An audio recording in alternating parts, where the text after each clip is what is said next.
Berikut akan kami sajikan soal uji kompetensi guru. Semoga soal-soal berikut dapat membantu Anda dalam menghadapi ujian kompetensi guru. 1. Standar ketuntasan minimal belajar SKMB ditentukan oleh faktor-faktor di bawah ini. A. Intake siswa. B. Tingkat kesulitan. C. Sarana pendukung.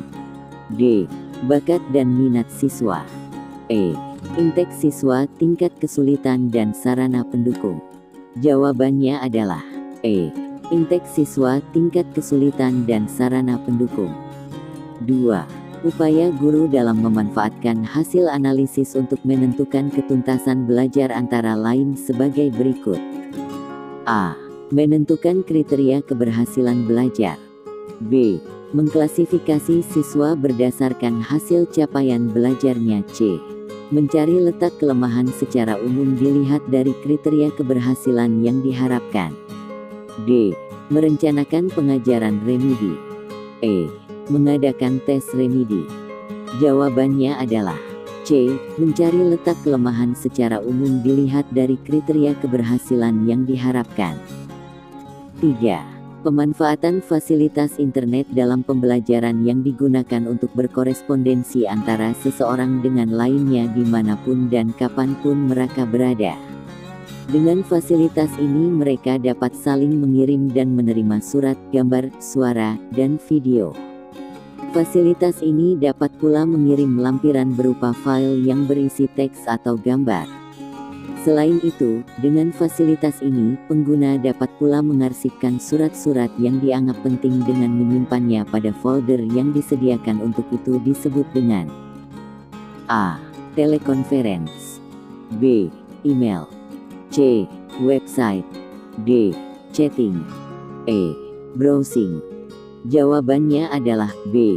Email.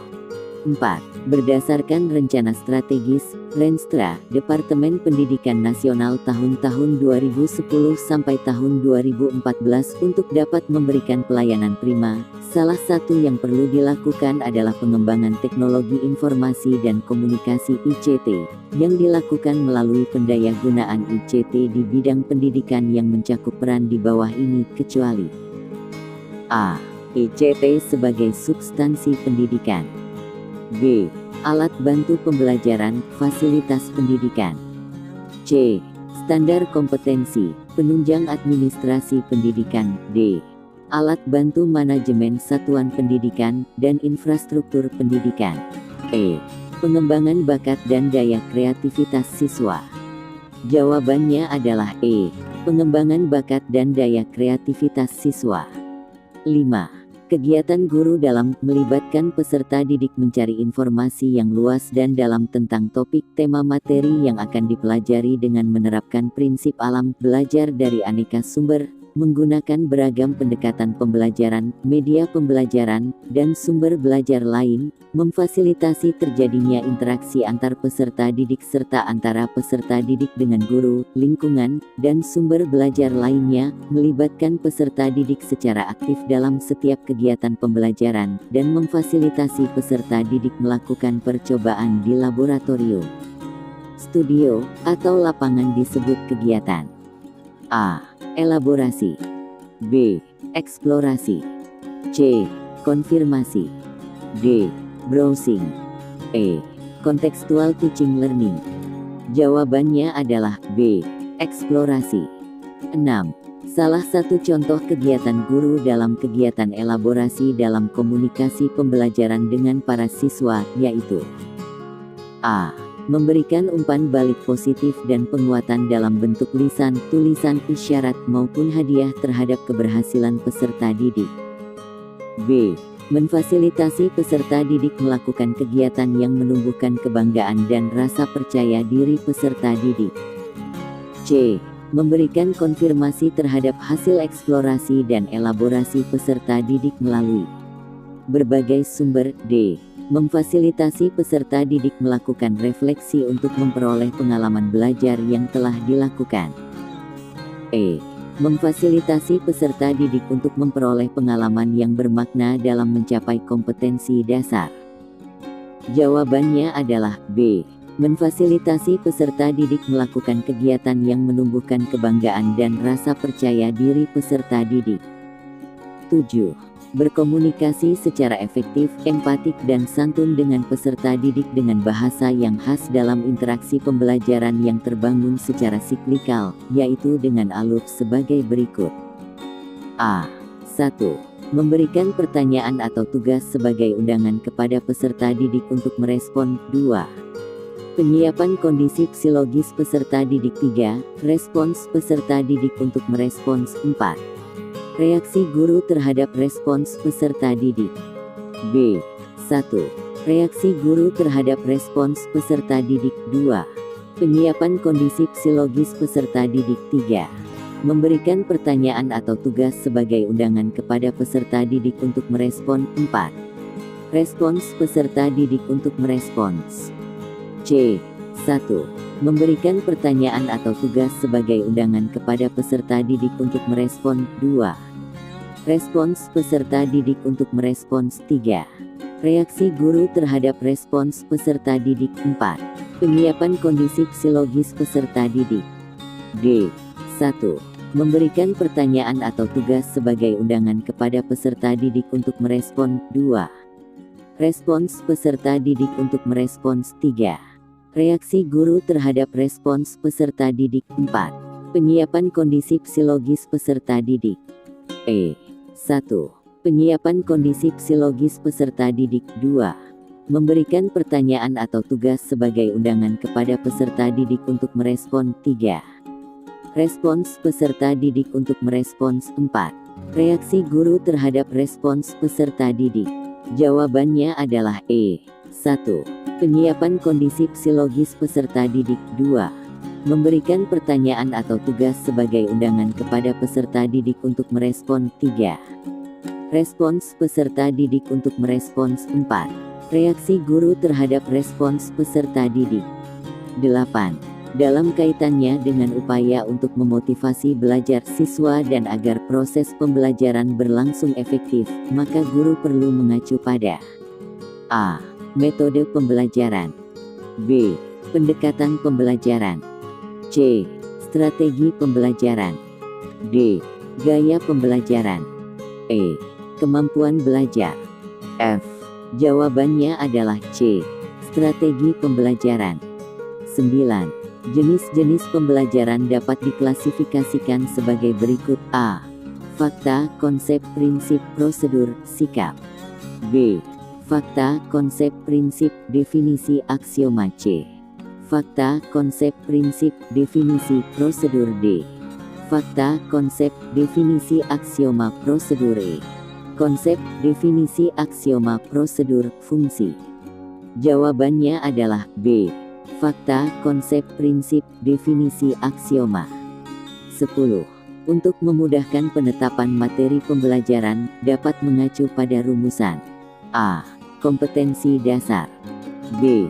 Standar kompetensi. C. Indikator. D. Metode pembelajaran. E. Sumber belajar. Jawabannya adalah A. Kompetensi dasar. 11. Di bawah ini merupakan pengidentifikasian materi pembelajaran yang menunjang pencapaian kompetensi dasar. 1. Potensi peserta didik, karakteristik mata pelajaran, relevansi dengan karakteristik daerah. 2. Tingkat perkembangan fisik, intelektual, emosional, sosial dan spiritual peserta didik. 3. Kebermanfaatan bagi peserta didik, struktur keilmuan, aktualitas, kedalaman, dan keluasan materi pembelajaran. 4. Kemampuan guru dan ketersediaan referensi. 5. Relevansi dengan kebutuhan peserta didik, tuntutan lingkungan dan alokasi waktu. 6. Dana yang tersedia dalam mengidentifikasi materi pembelajaran yang diampu, guru harus memperhatikan antara lain nomor A. 1, 2, 3, 4 B. 2, 3, 5, 6 C. 1, 2, 3, 5 D. 1, 2, 4, 5 E. 3, 4, 5, 6 Jawabannya adalah B. 2, 3, 5, 6. 12. Upaya merancang pengayaan bagi peserta didik yang mencapai ketuntasan belajar optimal tampak dalam kegiatan guru sebagai berikut. A. Memberikan tambahan materi berupa sumber ajar dari pengarang yang berbeda. B. Memberikan tes tambahan dengan tingkat kesukaran yang lebih tinggi. C.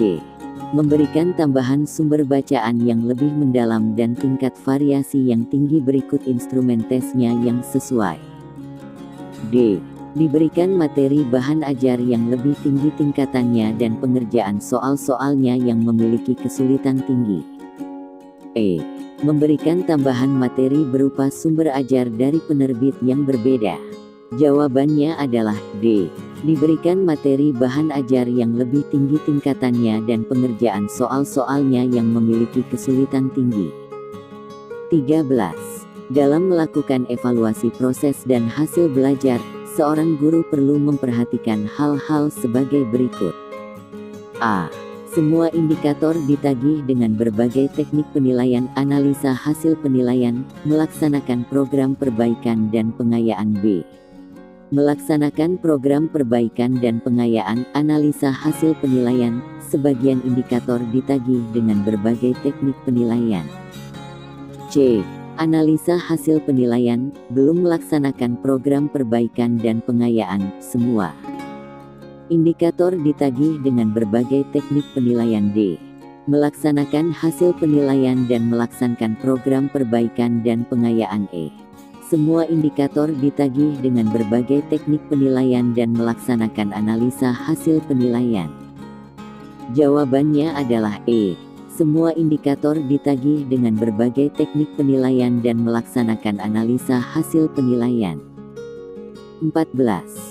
Pada setiap akhir kegiatan pembelajaran, guru bersama peserta didik melakukan kegiatan refleksi. Hal ini dilaksanakan untuk A. Mengukur ketuntasan peserta didik. B. Mengukur efektivitas proses pembelajaran. C. Mengukur hal-hal yang belum dipahami peserta didik. D. Menentukan langkah-langkah pertemuan berikutnya. E. Mengetahui materi yang belum terbahas dalam proses pembelajaran. Jawabannya adalah B. Mengukur efektivitas proses pembelajaran. 15. Penilaian diatur dalam Permendiknas RI nomor A. Permendiknas RI nomor 16 tahun 2007. B. Permendiknas RI nomor 20 tahun 2007. C. Permendiknas RI nomor 41 tahun 2007. D. Permendiknas RI nomor 13 tahun 2007. E. Permendiknas RI nomor 19 tahun 2007. Jawabannya adalah B.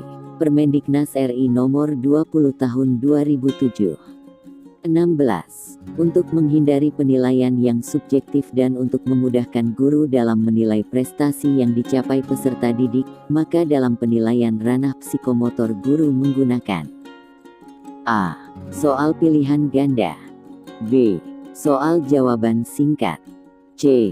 Soal uraian objektif. D. Kriteria. E. Tes performance. Jawabannya adalah E. Tes performance. 17. Penilaian portofolio dapat dilaksanakan dengan cara A.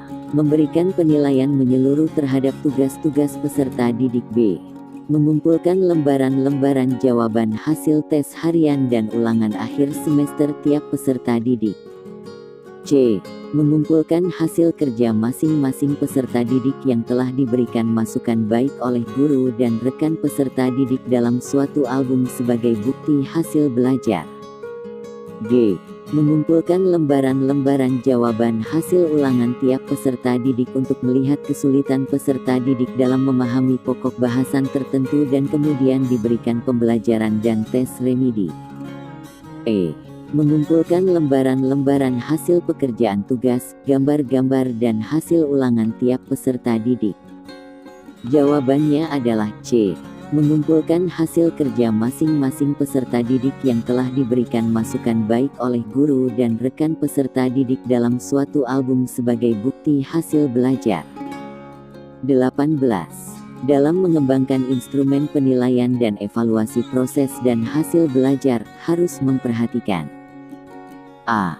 Substansi, konstruksi, bahasa. B. Substansi, konstruksi, validitas, skor. C. Substansi, bahasa konstruksi, skor. D. Substansi, validitas, bahasa, reliabilitas. E. Substansi, konstruksi, validitas, reliabilitas. F. Jawabannya adalah E. Substansi, konstruksi, validitas, reliabilitas. 19.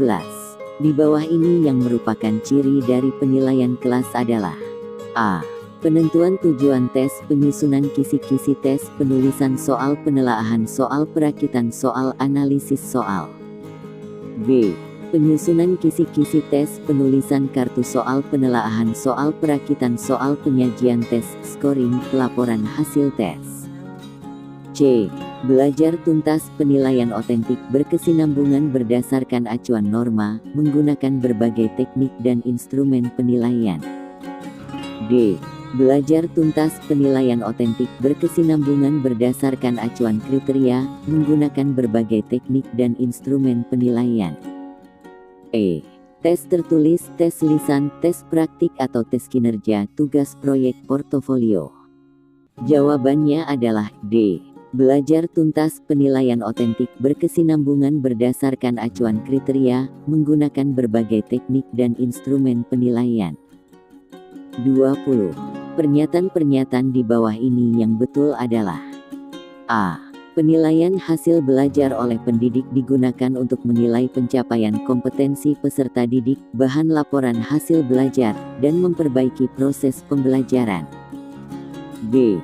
Penilaian hasil belajar oleh pendidik dilaksanakan dalam bentuk penugasan ulangan harian, ulangan akhir semester, ulangan kenaikan kelas, ujian sekolah. C. Penilaian hasil belajar oleh satuan pendidikan dilakukan untuk menilai pencapaian kompetensi peserta didik pada semua mata pelajaran dan tanpa memperhatikan hasil penilaian oleh pendidik. D. Kriteria kelulusan ujian nasional UN dikembangkan oleh BSNP dan ditetapkan dengan surat keputusan Kepala Satuan Pendidikan. E. Ujian sekolah mencakup semua mata pelajaran kelompok iptek, agama dan akhlak mulia, kewarganegaraan dan kepribadian. Jawabannya adalah A. Penilaian hasil belajar oleh pendidik digunakan untuk menilai pencapaian kompetensi peserta didik, bahan laporan hasil belajar, dan memperbaiki proses pembelajaran. 21.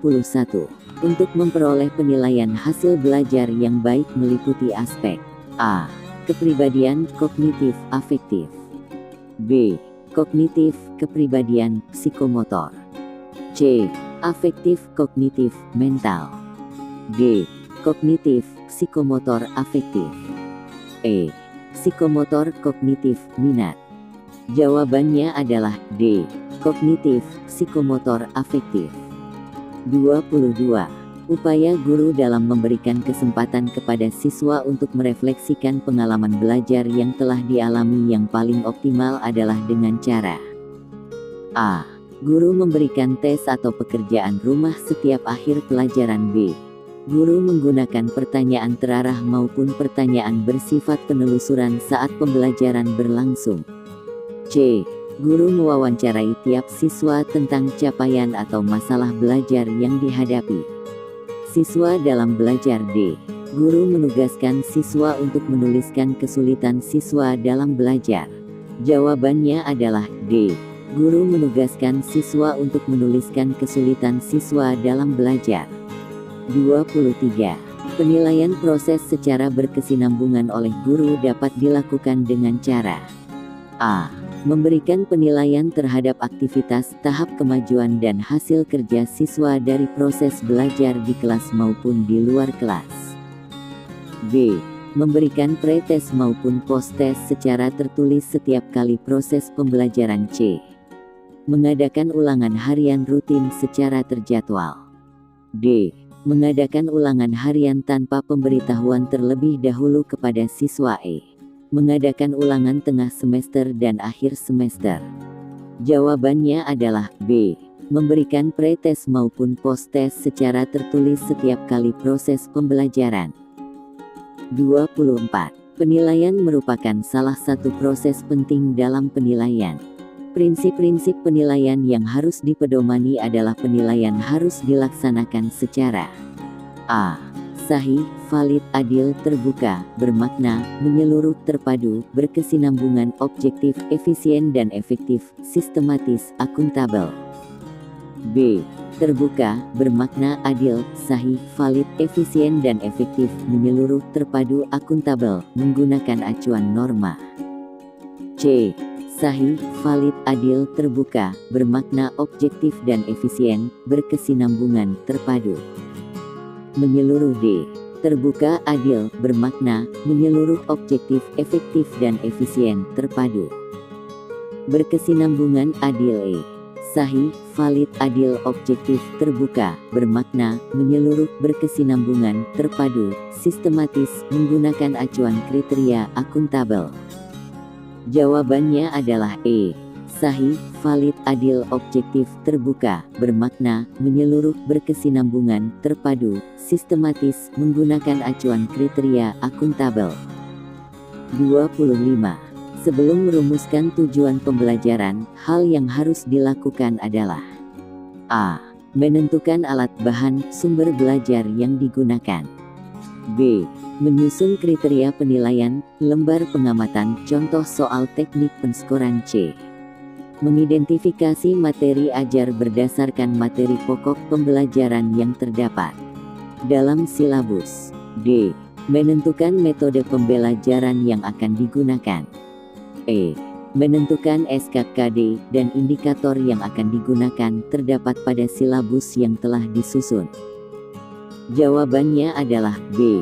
Menyusun kriteria penilaian, lembar pengamatan, contoh soal teknik penskoran. Terima kasih telah menyaksikan video soal uji kompetensi guru. Semoga bermanfaat dan barokah. Amin.